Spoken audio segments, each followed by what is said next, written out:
We are rolling.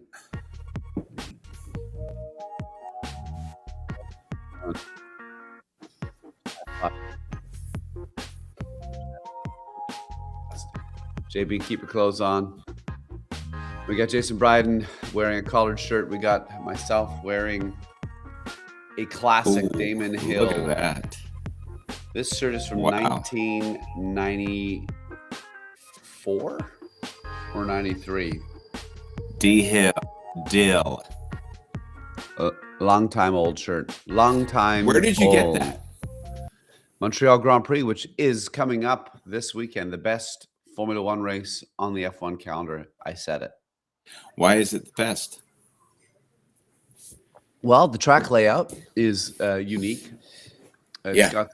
got a couple really high speed, tricky corners. Not lots of high speed, but it's also got some great overtaking points. Mhm. The weather can be variable.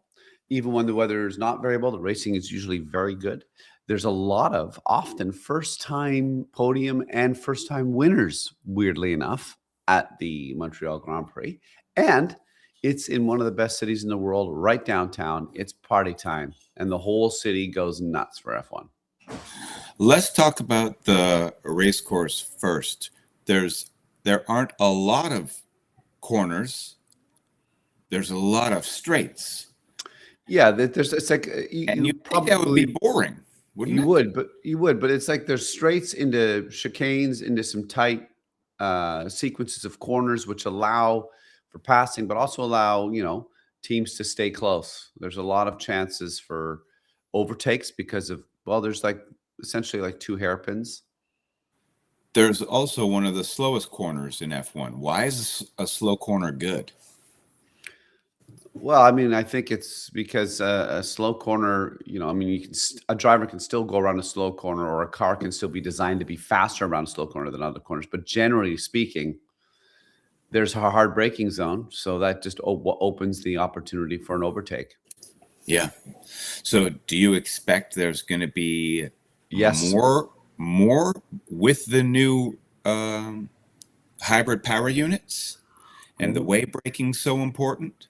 Yes, 100%. I think there'll be more passing because there already is passing. And now with these new rules, even though they've been adjusted, there will still be more passing. That worked out well in Miami, don't you think? Yeah, it was an exciting race. And I mean, there was still 20 or 30 laps that an editor would take out if it were a film. But as we discussed, it's those are the times you get up and you go make a drink, a cocktail. Laundry.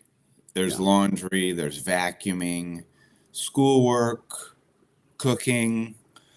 There's a lot to do. You could say F1 is being very respectful of people's time, being look, you got a race. We're going to give you a window to do a few things. Look, we learned a couple of things from cricket. Okay, we're not going to ruin your whole week. Here's a break. We can't call it a break, but somewhere between once the start is over and before the finish, you just go do whatever you like. Yeah, but if you don't watch, you're going to miss some exciting stuff. Sometimes. And if you're really into F1 like me, you are fascinated by I just will watch it. I just can't believe how fast the cars are going around corners. But you can't see how fast they're going. How can you see? You've got an advanced palette. Well, I know that they're going. I understand how fast they're going and how hard that must be, and also now more than ever with I guess maybe the younger generation is fine with it, but with all the layers of they're doing stuff in the car. They're not just gas brake, you know what I'm saying? They're having to use their thumbs and stuff. Yeah.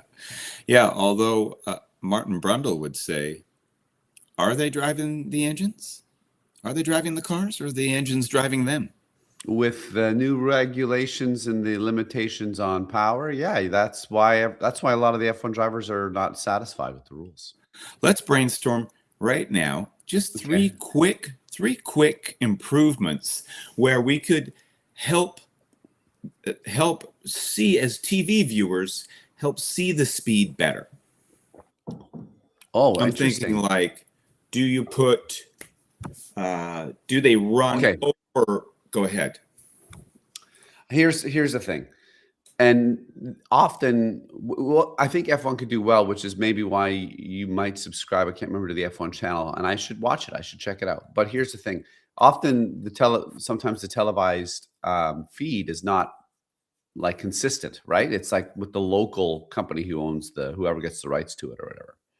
So what happens is you might get like they stay filming on stuff that doesn't matter. They also could take way more advantage of the cameras that are right on the track or right beside a corner. And when they just zoom by, Yeah. you know what I mean? Yeah. Like So with some improved camera angles, work. Yeah. When Martin Brundle during free practice, sometimes he'll go down and sit by a corner and they'll film Martin Brundle and they'll see the cars. Why don't they have an F1 correspondent during the race at a corner all the time? Yeah. Why don't not they have get that? Ted Kravitz? You can pop out of the pit once in a while and go to a corner. You know, like that seems like that would be a great thing, because then you'd like have someone down there, and then you could at that hairpin or at the fast corner. So there's two. What's the third now, JB? What about relativism? Like if you could see how fast the car was relative to how we operate day to day. Like I'm thinking Montreal has a lot of groundhogs. So what if they don't clear the groundhogs before the race day and the cars hit them and then you see groundhogs flying in the air? Yeah. Then you'd be like, holy shit, they're going fast. Yeah, it's happened and it's sad. It's happened. I mean, is it sad? There's a lot of sadness in the world. One groundhog got schmucked by Lewis Hamilton last year. Is that really sad? I mean, it's a little sad. They're cute. What if they were ugly? What if it was a possum? Well, I don't like anything being killed. If I'm, spiders, I'll save a spider. Cows? I'll save. Well, I eat cows. I eat cows, but Yeah. I'm not going to kill them. But I'll eat them. Okay, well, as long as your hypocrisy is intact. Yeah, well, I mean, I can't. I mean, hey, look, we can't be good at everything in life. And I'm not good at killing, but I'm good at eating. And the killers need the eaters. You need me. I was at a bar mitzvah last night. Oh, tell me more. It was so good. Yeah, what happened? Well, the ceremony was really nice and interesting. You know, we love a cultural event. Yes. So that was fascinating. I couldn't understand what was going on, but they say Baruch a lot. Barucha. So the Hebrew. Yeah. And then the drinks and the food was so good. Yeah. I had one of the best martinis. I think it was the gin they were using. Then these chicken sliders. They were the crunchiest things I've ever eaten. I had two of them. And then I was full. Is it because is it a matzah ball? Is the in a chicken slider? No, but what heritage is the matzah ball? That's the Jews. And is it a wet ball or is it a crusty ball? Matzo is unleavened bread, aka a cracker, because they had to leave when they got kicked out of Egypt. Somewhere. Was it Egypt? They didn't have time to let the bread rise, so they had to run to the Red Sea or whatever. Yeah. And so their bread, so matzo is the flat, tasteless cracker. Matzo balls is taking flat, tasteless crackers, mixing them with water, breaking them up into mush, and then you make it into a ball of dough. Okay. I think that's it. But they're not like deep fried and then they're crusty on the outside. No. Okay. You're thinking of the chicken slider I had. Yeah, that's what I'm trying to figure out. Good. Because like Korea, and not that I know the cuisine that well, but I feel like they have a lot of good deep fried things. They really know how to deep fry. They got a good deep fry going on in Korea. Yeah. Anyways, why I brought up the bar mitzvah was we were having some larfs downstairs, some drinks. It was me, a psychotherapist, me, a CFO, and a medical doctor, a family doctor. Oh, wow. This is And we were playing hot seat. okay. Have you ever played that? The Probably. psychotherapist sat down and he got his phone out and he goes, okay, hot seat. I'm gonna put timer on for 2 minutes. And then we peppered him with questions. No? Sorry. It's just my wife's upset because there's a few things around the house, and she came in, she took them out, and she's very good. My wife, very good at the faces. So I got distracted. She gave me a face, and now I got so she's say got that a again. good So face. you have to say hot seat, goes into hot seat and says You timer 2 minutes, and then you pepper the person with questions. like You don't think personal. about it. Totally personal. Okay. Yeah. It started off with, which out of all the dudes in this room, who do you want to bone the most? And it was a guys really good and girls. No, just guys. It was a really good icebreaker. Yeah, I mean, I guess that's interesting. None of it's binding. Like we're just I know, talking but I mean, shit. Your face looked horrified. Well, I just thought as the first question with people that you don't know, that would be a little. Well, I had met them before. One of them I knew very well. Okay. Anyway, we go on to the doctor, and he starts talking. We were asking him medical questions, and he says he's of the thinking that red meat isn't the problem, refined carbs are the problem. Or meat isn't the problem, refined carbs are the problem. Like overly processed pasta or something like that. Yeah. So about your loving cows, what do you think about that? Because I think red meat is a part. I think the type of meat you eat, it depends on the type of meat. Because cows are terrible for the environment, right? Well, and then red meat is supposed to be a carcinogen, especially if you barbecue it. Okay, I mean, let's break this down. One, I think the source of your meat and how it's raised and reared and processed is a factor on the health and quality of the meat. I think that's a factor, a huge factor. I think that what a cow is being fed is going to increase its gaseousness and methane production when it stands there. So that's part of the problem with industrial farms is they just give them this feed and then they sit there and they all just fart all day. But if you were maybe perhaps having free range meat and they're eating more natural, they probably don't fart as much. They are eating what they're supposed to be eating, which is grass, mountain grass, field grass, constantly doing. You once told me some alarming stats about flatulence. Do you remember them? I don't. I mean, you called it flauta. Flauta. Yeah, flauta. Flauta. And that you said this, and that is the air. The percentage of air that you breathe that has come from some creature's anus. Right. In the form of gas. Yeah. And you said at any given time, 20% of the air you're breathing is flauta. Right. I remember now. That's right. 20% is flauta. That's correct. Flauta. And then it could be higher because let's say, I work. So you can't even smell it anymore, but you're breathing it in? Yeah.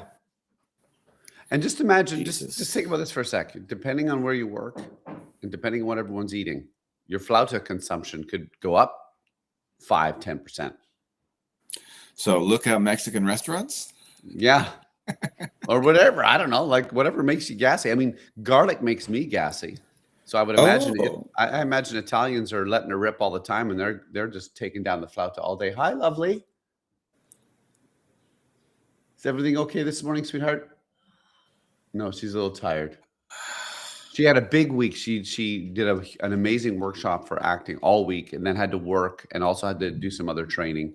No. So yeah, but she's very, very, and then she's doing laundry. So I mean, she doesn't stop. What a woman. What was the big workshop? Christina, what exactly was your workshop? And she's just saying 1 sec. She's icing her face right now. Do you ice your face? Oh, yeah, no. I was supposed to, but I forgot. I'll try that. Michael Chekhov workshop. Michael Chekhov workshop. Michael Chekhov of audition fame? Yeah, it's like I He's think not alive, though. no. She's a wonderful A teacher disciple. was guiding the class. Yeah. Well, And that's good that she's still, Christina's still. Imagination, psychological gesture, physical expression, atmosphere and energy, embodying emotion through movement. So you're moving 10 to 4, like you're not stopping. It's not It's just like straight scenes. acting through movement is essentially what so you're like for 6 hours you're always moving, and that's how you find performance and gesturing and physicality and all that, which is in some ways Don't say it's like improv. I wasn't going to say like improv.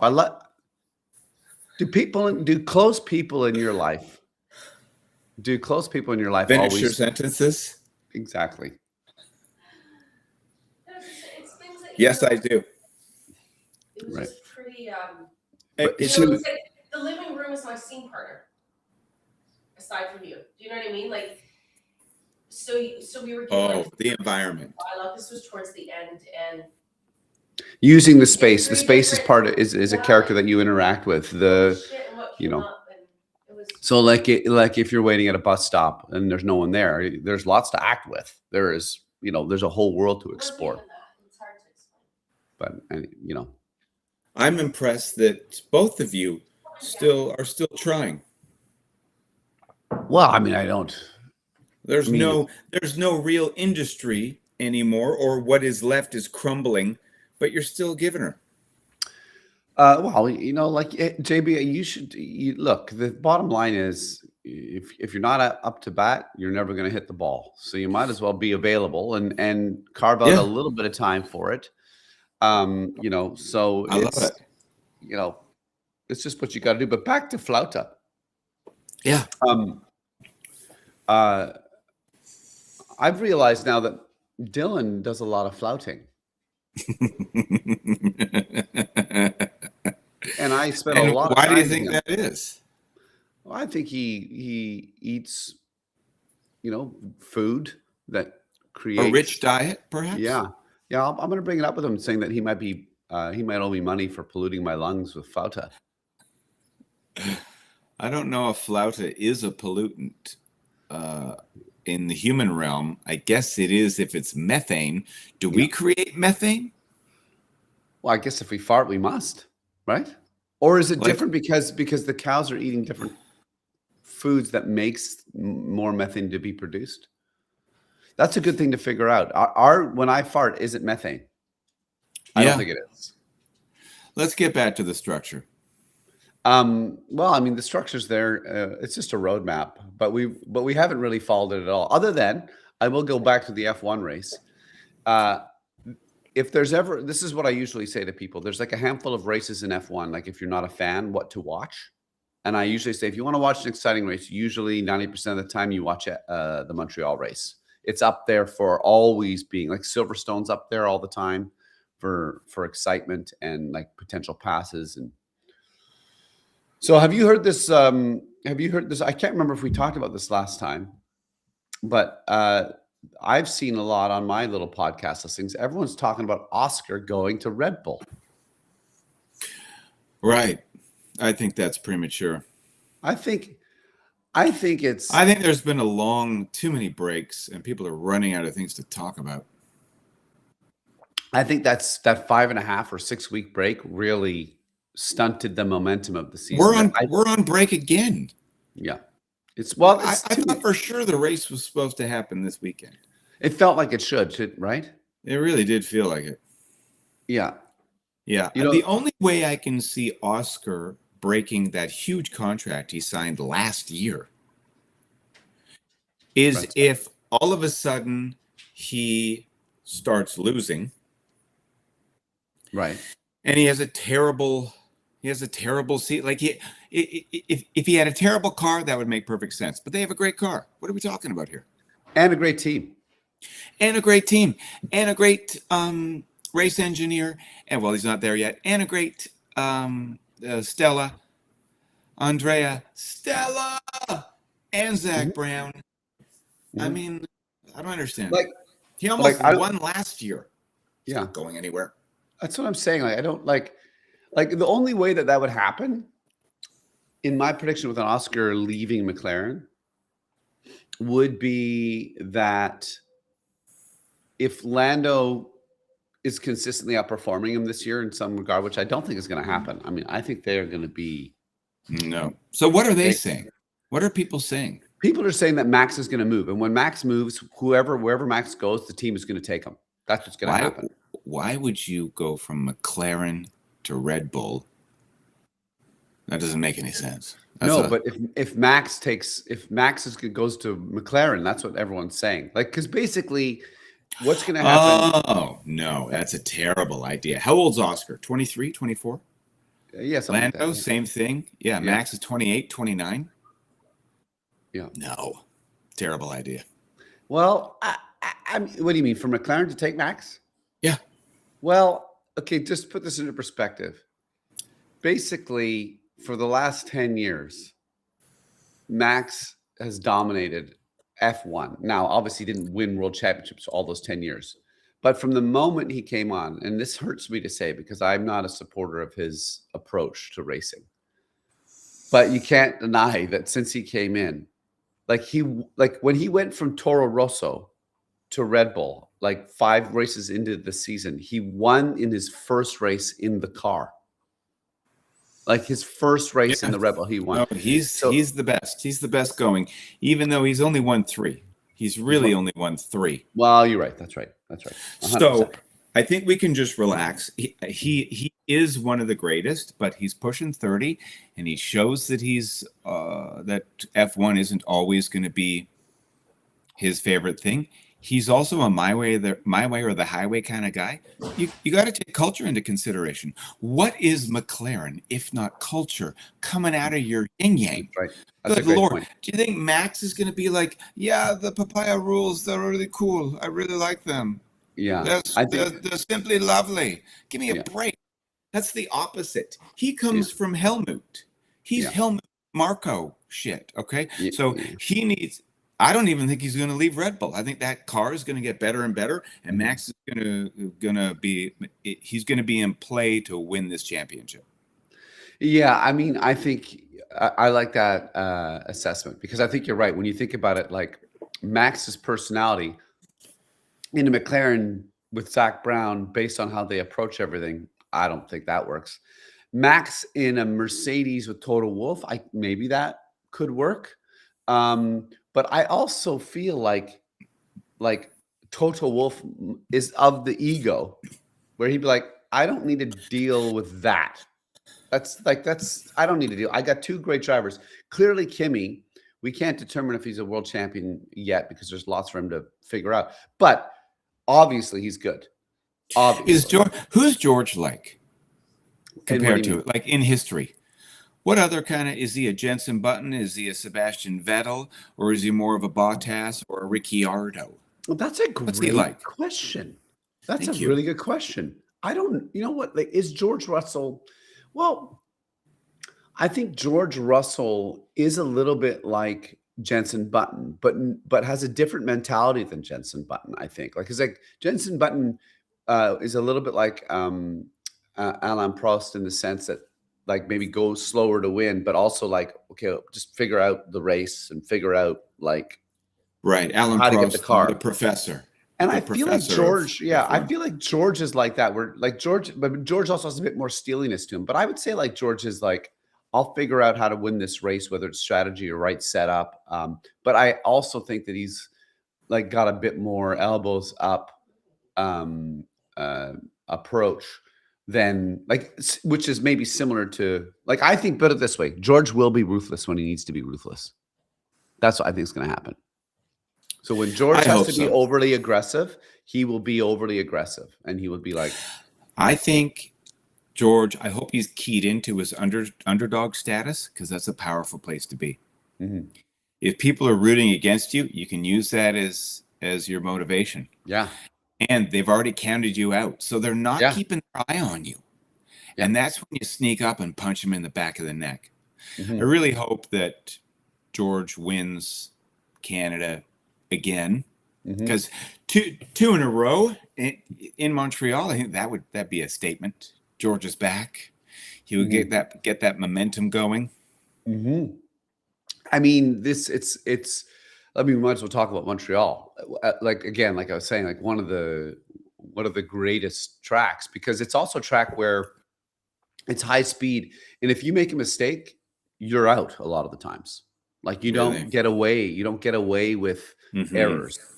So like there's the Wall of Champions, which is at the long back straight, which goes into the chicane. That's like infamous. Like who did it take out? It took out here, I got a little list of here. It took out Michael Schumacher. Wow. Damon Hill, Jacques Villeneuve, all of them, not to mention all the other drivers that aren't world champions that hit that wall. So they hit that wall as they're exiting that chicane? Yeah. And that's why they call it tongue-in-cheek, the Wall of Champions? That's exactly why they call it the Wall of Champions. Well, that's fun that we have a sense of humor about something. I'm surprised that the head of the FIA hasn't banned that, because people were smiling about it. You really don't like MBS. I get it. I don't think anyone does. Did you see him pour water on Kimi's head? No. In Miami? He was talking to him, and I think Kimi said he was hot or something, and he was standing there, and then MBS disappeared, and he came back with a bottle of water, and just without even asking, he poured it on Kimi's head to help him cool down. And Kimi's face was just like, "What the fuck are you doing?" It was really awkward. See that. MBS can really make some awkward moments. Try to be friends with everyone there, and no one wants to even, talk to him. Maybe he's really insecure. I think he is. I don't think he understands that his actions lead to. I think he's like, why are my children being so badly behaved? Right. You should do a deep dive on him, on where he, or did you already? I don't know. I feel like you could really assess him. I tried. I know. I don't know how to take the time to do actual research on people other than just ask chat. Perfect. Who just asks Wikipedia. Perfect. It's not a deep dive, though. It's shallow. Okay, no, but you start off with a shallow dive. Okay, and then you find hopefully a nugget in there, and then you get it to go deeper into that. But I understand what you're saying. The nugget is actually making money at this podcast, which would then pay me to do actual research. Because right now it's lower on the list of priorities. There's other things that. Yeah, I mean, hey, don't break down the priority list of finance. Not that you're not a high priority. I don't. Our friendship need to be a high priority. I don't need to be your priority. I don't need your prioritoriness. I was just offering you my friendship, and you threw it in my face. Okay, what was the longest race in history? In F1 history, JB, you have one guess. What do you think it is? The longest race in F1 history. What do you mean? They're all about the same length, except for Monaco, isn't there? Well, just the longest duration time. How long it actually took to overtime. Oh, because of safety cars, or give me more context. Yeah, because of safety cars, because of give me more hints. Stopped races. Like, did someone die? No. Conditions came in, obviously made it harder. Weather. Okay. So what was the longest? I'm gonna go with 2 days. Okay, no, I'm asking what the race was. Just tell me the answer, for God's sake. This is painful. Montreal. And how long was it? So what happened was my brother Peter was at that race. Huge storm came in, and dumped early on. So then they stopped the race, and it was like just kept raining and raining and raining. And then some people left the track, some people just stayed there because what did Peter do? He left, and then the people he was with were like, "We should go back," because the weather started to break up. But there's a window, I guess, in F1 where like you can stop the race, but you have like as long as we start the race before this time, and there's no time before it gets dark, we'll do it. That's what happened. And guess who won that race? What year was it? It was 2011. And guess who won that race? 2011, Lewis Hamilton. Jensen Button. Jensen Button. And That was guess his last win, I bet. yeah. And guess 2011? no. And guess when, or guess how low he was where he came, what position he A came lot back of questions to somebody who has no idea about any of them. How about you just tell us? He came from last place to win the race on Wow. the last lap, if I remember correctly. No way. Yeah, he chased down everybody, passed everybody, because he was kind of out of it for most of the race based on. So then he was like, Yeah. I'll just go to these tires. Did it at the right time while nobody else, and then passed Sebastian Vettel after Vettel was hanging on. Like Vettel knew he was going to get past, so Vettel was going for it. And then Vettel just loses it like a touch, going to, I think, turn 5, 6 or whatever it is. And Jensen goes through and won the race. History. Wow. Like, what kind of what back then did they have the inters, or were they just wet tires? they've always had inters and wets. I mean, actually, Oh, you know what? I okay. shouldn't say that. I don't know. So but they were back on, then they did. but they weren't on the wets, were they? They would have been at one point because the weather was They so would have bad. been. Yeah, Wow. and then he might have went to inters, and that's why he went to Inter Sooners, because Jensen was always known as a good a racer when it came to variable conditions, could understand where the traction was and could race. Oh. Anyway, that was one of the best races. One of the best. And how long did it take again? It was like 4 hours and 4 minutes and 39 seconds. And JB actually made 6 pit stops in that race. Whoa. So that's an incredible. So did Peter get back in time to see the finish? Yeah. And I even was texting him because I knew he was there. And I said, I think you should maybe think about going back. They're talking about the weather lightening up and being able to restart the race. What did texting look like in 2011? Yeah, it was 15 years ago. Was it? You know what? No, it couldn't have been texting. I would have had T9? to have called. I might have. Oh no, it would have been on when things were analog. The keys. It would have been like a T9 Motorola. text recognition. So you were like F 33333 Yeah. 77777 88888. Yeah.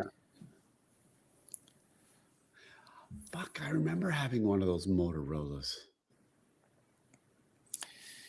Yeah. Remember those, the Technology. 5120 or something like that? Yeah, and the flip was nice and And small. then everybody went to the to the Razor. Did you have a Razor Yeah, too? I had a Razor. Yeah, it was so cool. And smacking it closed was so satisfying. Yeah. You could really just smack it. Yeah. We were just in London and we went to the Design Museum, and they had this wall of things that people just sent in. Just donations of old stuff that they liked. They put this email out of like, how has design affected your life? And people sent in, like that stovetop coffee maker in the hexagonal. Yeah, like I think it's like traditionally an Italian way to make coffee, right? You put your It's a water bad way in. to make coffee. A I don't agree with that. folding stool. Don't agree with that. The scissor arm light. Yeah. And then the Nokia 5120. And it brought me back. Oh, you remember, like, when I first started acting, I had a pager. Yeah, me too. I was telling somebody that the other day I had a pager. I had a sugar mama. And she bought me a pager, and she paid for it every month. Who was the sugar mama? She kept coming down to theater sports. And then I didn't have any money, and she was a cute Chinese lady, and she had a job. And there you have it. There you have it. Yeah, but I had a pager, and so she could just track me. Right. Man, that was earlier than 2011. That was 2004, 2003. Absolutely, it was. Yeah, absolutely. It's really hard to keep track of the aughts. It's because they kind of like, it feels, I think it's because, I mean, it's not true, but time feels like it's spread up and sped up and becomes like one timeline. Like, Yeah, there's and the 80s and the 90s, very clear. but I'm not sure what the aughts or I guess the teens, I have a little better idea because I have children. Yeah, like for me, from 2000 on, it's all the same. Yeah. And is it because I wonder if it's also because like I saw Edward Norton on Colbert, some of the final shows that Colbert is doing, and God, what a sweet guy. I mean, he seems sweet. I mean, maybe he's a nasty fellow somehow, but I don't get that vibe. He was talking about his anxiousness with the amount of information that's delivered. Hmm. Like it's like he goes, it's just too much. And the good in the information is it's good to know about things, right? That's good. But No, then I disagree. but then how do you, well, this is what he's saying, but then because the real problem is like, how can you help? Like if you want to help, if you feel like you need, Yeah. right? So that's where he's No. like he's Don't like, help. well, he started because he didn't know what to do. So one of his things was he started a company that stops the toxic spewing of big transport ships in harbors by putting a lid on top and capturing the toxic emissions. No way. That's what he was like. I'm going to pick That's something. amazing. And this is what was amazing that I took away from that interview was like, if you have anxiety, the best cure is action. Absolutely. What a great, simple way. Yeah. So, oh yeah, like if I'm anxious about something and take action on it, and Yeah. it's reduced. So what are you thinking? What am I thinking? Yeah. For Where are you anxiety? going to take action? Where are you going to take action? Well, I'll start with some of the tasks I have to get done. When I get off this call, I'm going to work hard for 4 hours, and I'm going to also do some stupid Tai Chi, like all the YouTube commercials are telling me to do. Seriously. I don't know if I'll do Tai Chi, but I'll do some of my things. Yeah. Are you still going to try the sardine diet? I'm waiting for my order of like whatever it is, 20 cans of sardines. Yeah. Now, this mission has been way harder than I thought. No. For me to find sardines, I'm doing it. For me to find sardines in olive oil, to buy I just want you can't find it anywhere. How do I buy sardines in bulk? So you're going to buy, you've bought a case of sardines. They're coming in the mail because that was the only way I could do it. How many cans? I think it's going to be 12, and they're the bigger cans. And how long does that last you? Well, I think I'm probably going to do 2 of those a day. And then eat a normal dinner? No. I'm just going to eat 2 of those a day. And I'll probably, if I think it is 12 and I think it is that size, then I'll do a 6-day sardine. You'll do a 6-day sardines only. Sardines and water? Yeah, I'll drink water. Yeah. Alcohol? No, I think I'm going to just trying to see what happens when I just do sardines. Coffee? Okay, I'll do coffee. Wow, Milky. I'm so glad you're doing this. It sounds like the dumbest thing ever. I'm so glad you're doing it. Well, I'm going to do it. So glad. Hey, it was on the internet. It's got to be real. Okay, so here's just for me, I'm not saying it works for other people because I don't have the research behind me. Here's my approach to too much information. I don't pay attention. And I know that's controversial because people think now that we have access to everything that's going on in the world, our hearts should be bleeding for everyone. And yet it never works out that way. It's always the latest. So if you don't have a watermelon on your profile or a flag of Palestine, then you're automatically either checked out or a Zionist. Whereas prior, those people may have been flying the blue and yellow of Ukraine, which has been conveniently usurped. And before that, or in parallel with that, is the civil war in Sudan. And what about the world's greatest humanitarian crisis, the 18 million people that are living on foreign aid in Yemen? So I thought, well, I'm overwhelmed by all of this, too much choice. And by the way the court of public opinion requires you to be angry about a certain thing, and if you're not, then you're a bad person. So I absolved myself of that stuff, and instead, I now volunteer at two different places.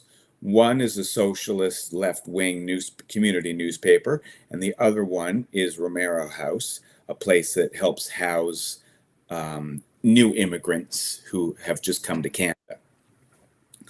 And I do this because if I'm taking care of something in my neck of the woods, I'm glad you're saying this, because then I can see results. yes, Because being a social justice warrior online and forwarding the right posts, it never felt good to me.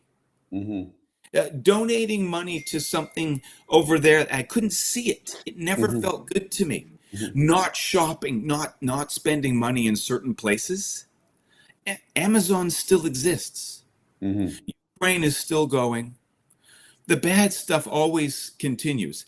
And if I can see the result, if I am a part of that action, then I'm like, oh, okay. Yeah. Well, What am I feeling? I'm feeling fulfillment. Yeah. This is an antidote to anxiety. The takeaway that I take from that, the takeaway that I take. Yeah, you're a beautiful speaker. Yeah, thank you.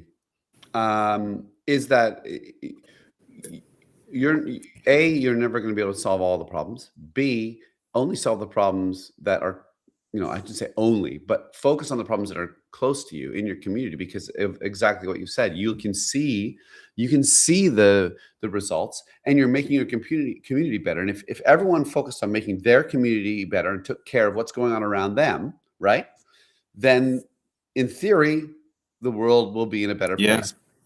But everything you're talking about with the information, it's information wars. It's the grand distraction. It's the grand division. All of it is a mechanism of control. It's to get people talking about the wrong things, literally feeding you stuff that makes you get upset and mad and fearful and anxious, so you don't know what to do, paralyzing you.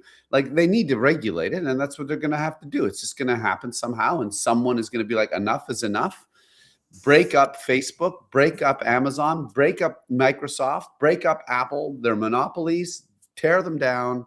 And it's just going to have to happen like that. And someone will eventually do it, hopefully. And maybe it starts in someone's backyard. Eat the rich, unless I get rich, and then maybe eat is a strong word. Don't you think that's the problem with capitalism? 100%. It's all well and good to be like, down with the billionaires. Yeah. But man, if I could get a taste of that, I don't need $1 billion. Right. Just enough where I don't have to worry about the bills, and not too much that turns me into a weirdo. But I think, maybe it's a bit wishful thinking, but there is an economic system that allows, people to live high quality lives without being super wealthy. I believe you can have vacations and eat well and live well and have a security net that if you get hurt, there's a system that all exists. Less and less. There's the constant erosion of the middle class. Well, that's what I'm saying. We have to change. It's so funny that this is coming up, because I've been messaging. I can't remember the name of this guy. He's from London, Ontario, and he's quite funny to listen to. He's very animated, and he's talks about economies and stuff, and problems and solutions and things like this, and ideas, and hey, here's some facts for you. So I was like, well, all of the things you're talking about are all addressed by some form of reform with your electoral system. How do you change things? Well, the first way you change things is you have to have probably a more reasonable representation of people's needs in a government that is not susceptible to being bribed or collusion. Get rid of lobbyists. How do you do that? Representation by population. Yeah, you have to have more people at the table because to bribe everybody, that's a hard thing to do. And there's Yeah. some people, and this is what's beautiful. There are people, I guarantee there are people that'll be like, I don't care about money. I care about the planet. I just need to make a little bit of money, so I'm going to protect them. That exists. So you just need to be able to give those voices a place. Now, they don't want any of that. The UK, Canada, and the US, and there's others, are still first past the post. We're essentially Yeah. two-party systems, which, if you take away one party, is a dictatorship. It's ridiculous. So anyway, So I've we been should be talking more to- like Germany? we should, well, 40 out of the 43 countries in Europe have some form of proportional representation. Is that right? Yeah. Now, they're not all exactly the same, but I don't know, it makes sense to me that you create a system that allows more voices at the table, which means people are forced to work together to come with a balanced approach to how to solve issues in your country or community, locally or not. Even though, just playing the devil's advocate, even though that'll give rise to some rather unsavory voices. Exactly. But I have a suggestion that having that exist and having that be in front of us, seen, now we have conversations, now we can engage, and maybe over time that sort of extreme point of view about things subsides, because now because part of that raise of far right or extremism is because of the system we're in right now, because there are people that are creating distraction, disinformation, creating fear and anxiety. So people are like, well, blame the immigrants then. I don't know if it's the immigrants. Right, but that's not the case in Germany. That far right party is getting bigger and bigger. Yeah, I'm not. It might get bigger for a little while, but it also, like, I mean, like, how long have they been doing proportional representation? How long? Like, where is the country And it's at? Germany, so I mean, they invented Nazism. Yeah, but anyway, I think it's like that's where you start. That's how you have to, like. I love Zach Brown, because Zach Brown, he's already starting to say, look, Mercedes, you're not allowed to buy 20% of Alpine. Like, he's like, this is a bad idea. It's bad enough that Toro Rosso and Red Bull exist, but it's tolerated because it existed like 20 years ago. Like, there weren't any rules. But he's like, we can't have that, because that's how collusion. That's how collusion happens. He's like, that defeats the purpose. So like in the NFL, for instance, there's a salary cap, and you're only allowed to own one NFL team.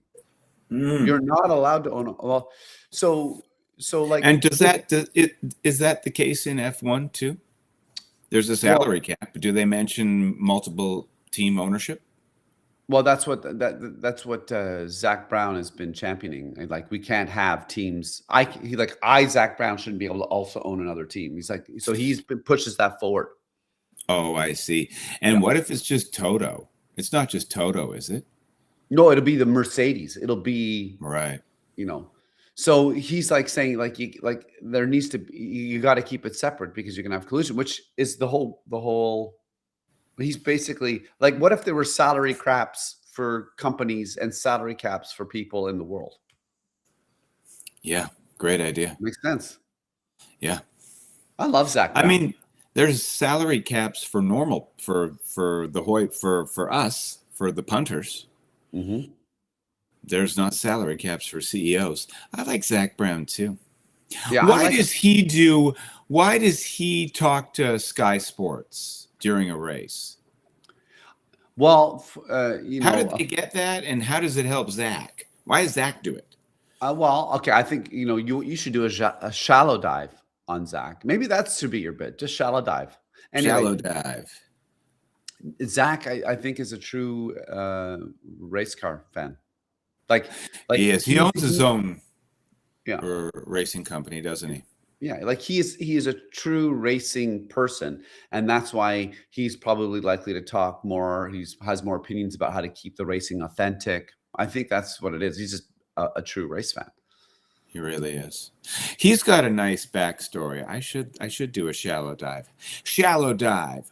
Come hit your head on the bottom. Yeah, like, why not? You might not make it up to. You might not resurface. Shallow dive. you'll get partially wet with my information. Did we JB, cover everything? And then we've only got 10 minutes left. Do you have a no. good Gilles Villeneuve story you want to relate? Yes, I do. But did I cut you off about the London guy? The London guy. Oh, I know what I was going to say. Yeah, Sorry. No, I think it was this Diary of a CEO. I know you're like on the fence sometimes with his things, and Yeah. I'm with you. His quite dramatic clips to get people to click. Using the algorithm to anyway. I mean, it's like okay. Keep going. Carry on. So I'm going to get the professor from Canada, Professor Steven Pinker. He's a no. He's a Chinese Canadian. He's gotten quite popular in the last 2 years based on his analysis of geopolitics and stuff. Oh, okay. I don't know him. You'll know him when you see him. I'll send him to you. But he does one of these 2-hour podcasts with Stephen Bartlett, and I'm watching it, and he's talking about all these things about geopolitics and stuff, and there's 2 or 3 things towards the last half of this thing where you're like, I didn't expect it to go this way. Like I didn't expect this guy to talk like this. It was amazing. This is what he said.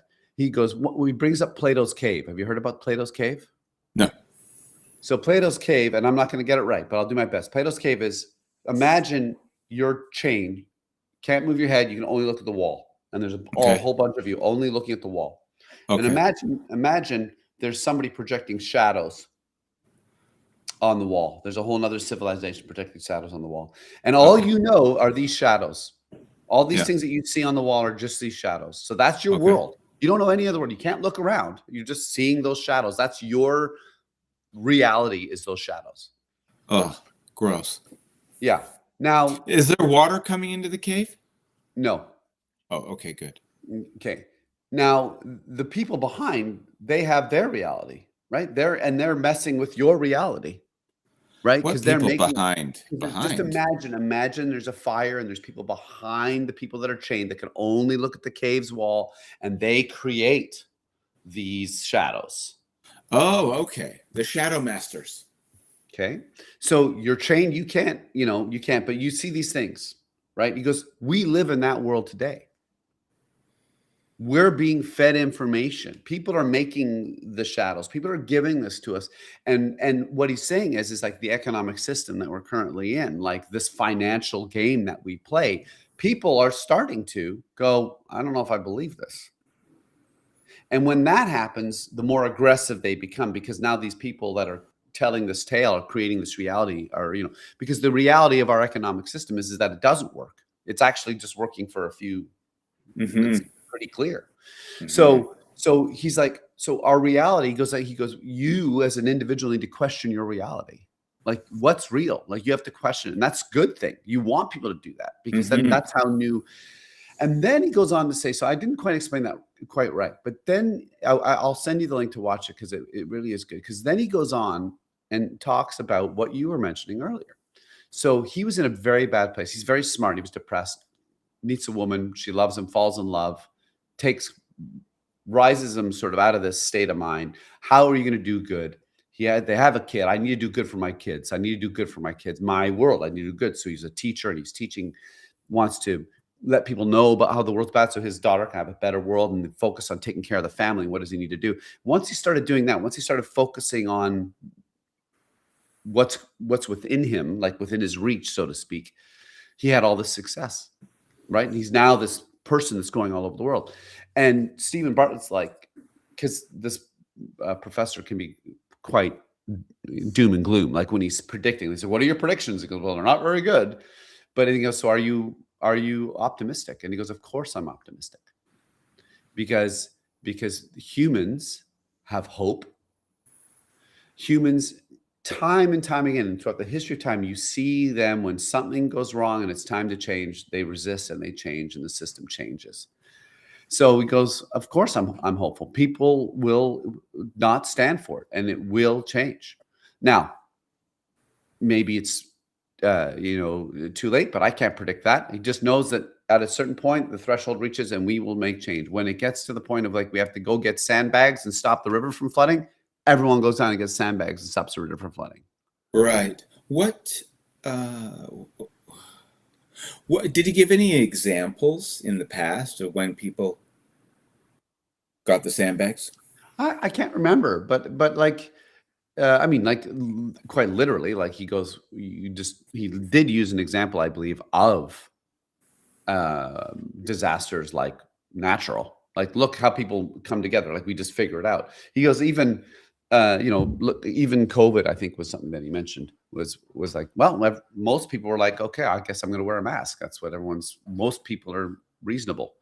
Yeah. You know, Although so I don't know if I'd be reasonable again. I get the vaccines. I'm not anti-science. It's just the masks.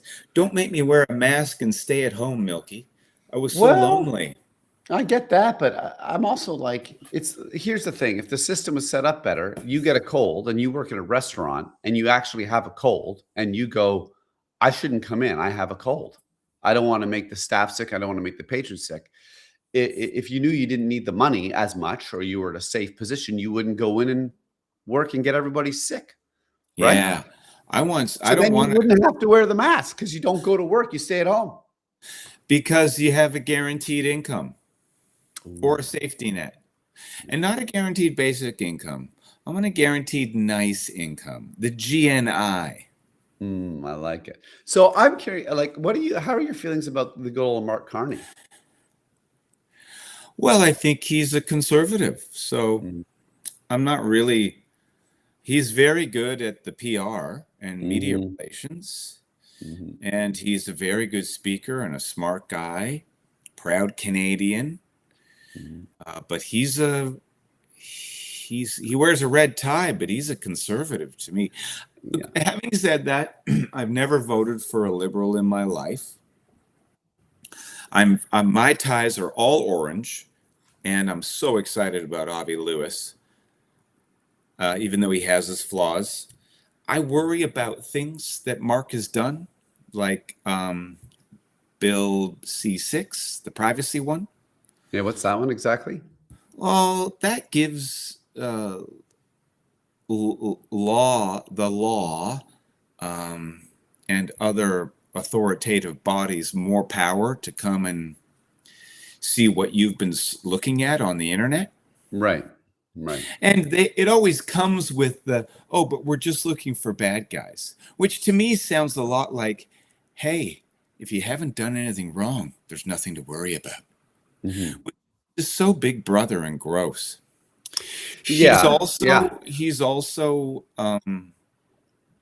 like, how are we going to pay for the extra billions in military spending?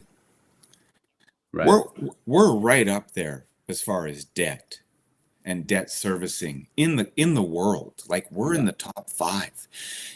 Our debt is $2 trillion. Uh-huh. We're spending how much in servicing that every year? And Mhm. now he's like, we're going to get more guns. There's a big part of me that totally agrees that our army is pathetic. Yeah. But I don't know how we're supposed to pay for this. Mhm. And how long will it take? And we don't Mhm. even have the procurement systems in place to spend the money. Mhm. We don't know how to spend it because All we right. need systems in place to do that. Right. So that's my second complaint. My third complaint with Mark Carney, and I know this is a tough spot for him, is you're doing deals with China and India. Mhm. Meanwhile, Huawei and Russia are messing with our elections as we Mhm. speak right now. They're Mhm. messing. Yeah. Meanwhile, Modi is ordering hits on Canadian land, Mhm. killing Sikhs, killing Canadian citizens. I Right. mean, that I know it's tough because now you can't trade with the orange maniac south of the 49th, but I don't know. It just doesn't. I'm not excited about Carney like a lot of people are. How about you? Yeah, it's so complex that I again, I go, I'm a broken record. I go back, change the electoral system immediately, make that a priority. First past the post is idiocy. The only way that'll happen is if you get a third party in there somehow. Yes. What the top two are never going to do it. I don't care. No. All Justin's best intentions added up to nothing.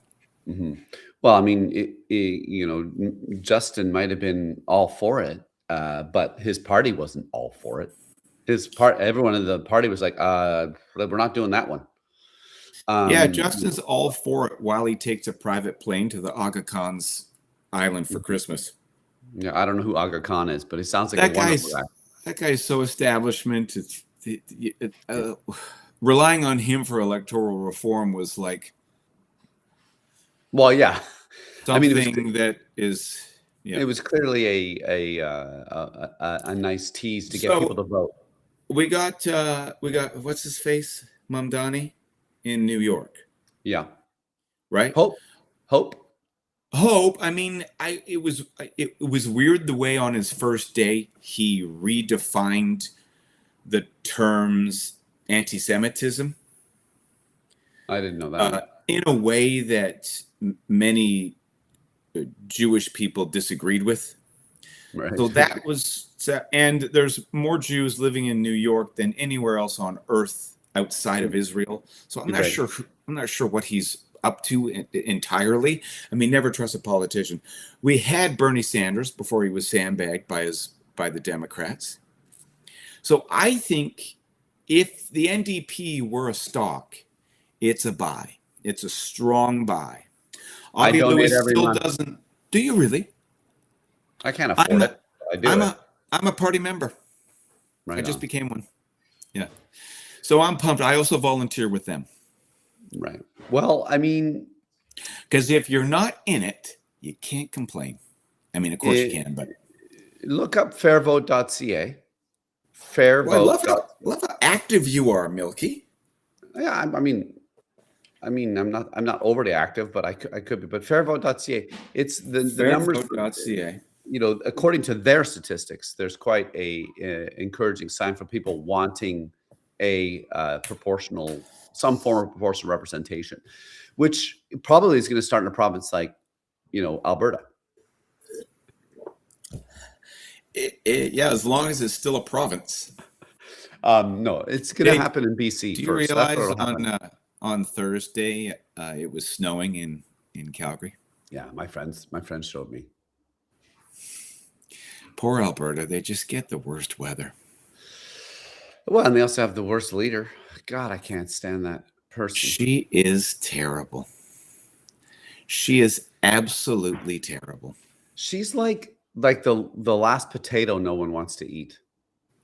You know, she's just like there's no personality. There's nothing about her. Like she's just sitting there. And you know what? The premier before that, he was similar, I thought. Yeah.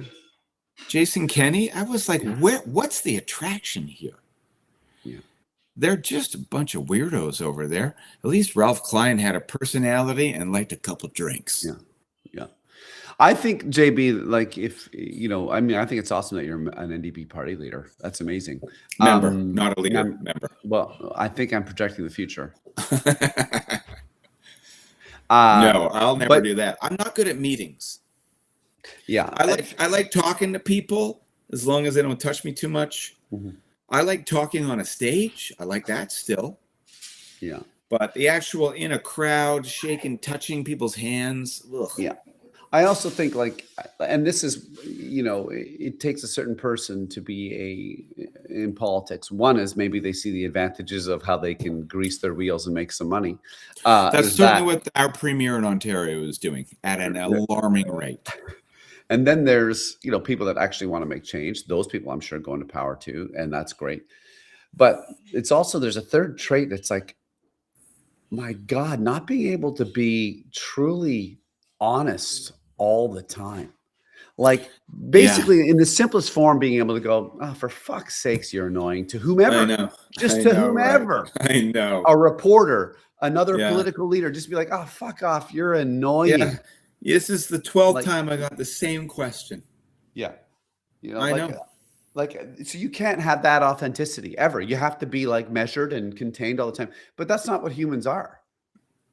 That's the way F1. That's the way MBS wants F1 to work. Yeah, you're right. Don't offend anyone, and in the process, no one who really cares will be happy. Yeah, exactly. Speaking of F1, I'm going to do predictions. You don't have to do it because we got a great race coming up in a week, and Yeah. I'm going to make some bold predictions. Okay, go. All right. Here's what I'm going to say. I think there's going to be definitely a couple awesome tangles at this race. There's going to be a couple, not terrifying accidents, but there's going to be some collisions. Okay, I think that's going to happen. In the corners or because of the weather? I think I don't know. I haven't looked at what the weather is. Actually, I should. But I think it's just because of the nature of the track that people can pass, and there's going to be contact. So that's going to happen. I think Lando Norris wins the race. Oh, I like it. And I think that there's a window where Mr. Gasly gets on the podium, third place. Okay, now let me jump onto your Pierre, because as it stands now, our digital overlords suggest that there's a 60% chance of rain on Sunday.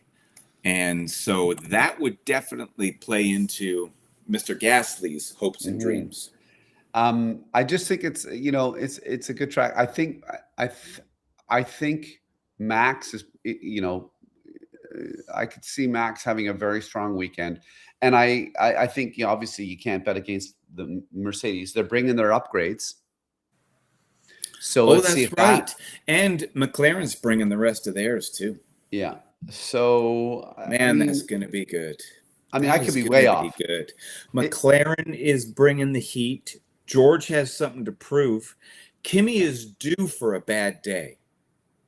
Max is on the rise. There's weather.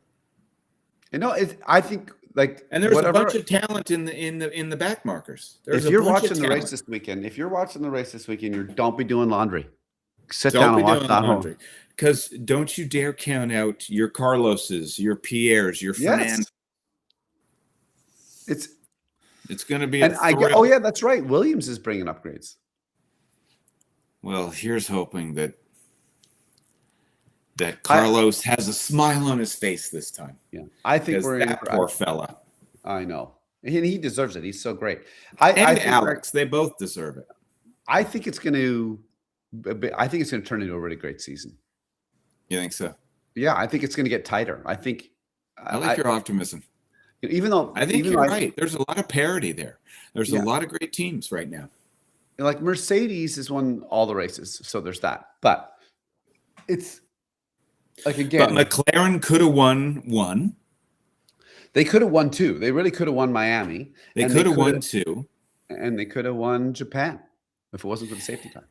Yeah. And Ferrari could have done better, couldn't they have? Everyone wants Ferrari to win so bad. It's just, I know. I mean, how do you not want Charles or Lewis to win a race? Like, it'll just feel great. For the love of God. Maybe it's this one. It feels so good.